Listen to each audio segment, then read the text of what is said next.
السلام عليكم ورحمة الله وبركاته، عاملين ايه؟ يا رب تكونوا بخير واهلا وسهلا بكم في حلقة جديدة من حكاية نجم. النهارده الاهلي مسك فيوتشر، نفخها روقها. يلا يا راجل بلا كدب بقى، بوشك ده كداب كدب الابل. ثلاثية نظيفة. برافو عليك. النادي الاهلي بدأ المباراة بمرونة تكتيكية. مارسيل كولر مدرب عالمي جدا.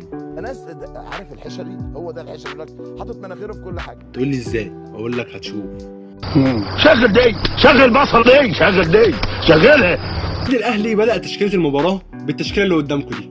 نادي فاركو بقيادة المدير الفني الأكثر دفاعا في العالم كابتن طارق العشري بدأ بالتشكيلة دي. النادي الأهلي قدم مباراة عالمية،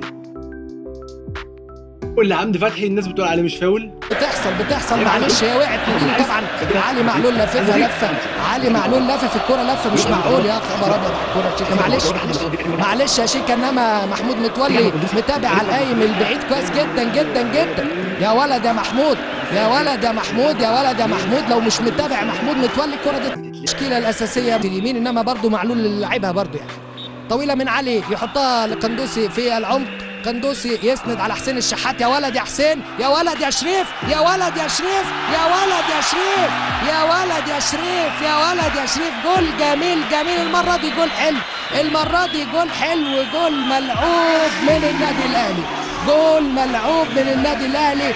علي معلول حط الزغلول وحط الهدف الثالث. سامعين؟ حافز كبير لعلي معلول من جمهور النادي الاهلي اثناء تسديده لركله الجزاء. صفاره نادر قمر الدوله حكم اللقاء. علي معلول يتقدم، علي يتقدم، علي يتقدم، علي يا علي يا علي يا علي يا علي يا معلول. ايه ده؟ ايه ده يا جدع انت؟ لا مؤاخذة، انت سايل خيار في جيبك؟ خيار ايه؟ امال ايه ده؟ استنى بس في ساعة خلاص. بص ايه دي؟ شوكولاتة كورونا؟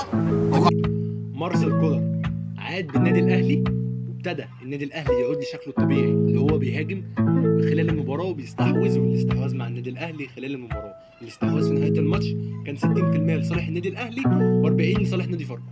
بس بقى كده ظهرت قوي. انت كده قطعت لي الشوط في البسين. الايه؟ الشوط في الكمين. الايه؟ الشك باليقين، الشك في الكمين. الشك باليقين يا بني ادم. ايوه، طب انت عايز ايه دلوقتي؟ دي ارقام طبيعيه جدا لان النادي الاهلي بطل في الدوري. يلا يا عم الحاج، يلا يا عم الحاج. نادي فاركو نادي لسه صاعد، يعني بقى له سنتين او اكتر. الزمالك بعد ما كان في المركز السابع يطلع للمركز الثالث علشان يبتدي يعود رويدا للمساهمه والمنافسه مع النادي الاهلي.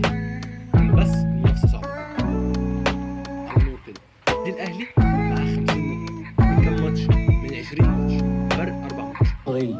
ايه ده؟ يعملوا كام مصري؟ الدوري المصري نسبه كبيره جدا خلاص في الجزيره. نادي الزمالك اسباب اداريه خلت كره تضيع والنادي كله يضيع. طيب يا سيدي شكرا، كفايه. خلينا متفقين. بس الجهاز الفني واللعيبه عليهم حمل كبير جدا. جمهور النادي الاهلي جمهور عالمي، جمهور نادي الزمالك جمهور عالمي. مش عايزين بقى نعمل فتنه تاني، تمام؟ يعني احنا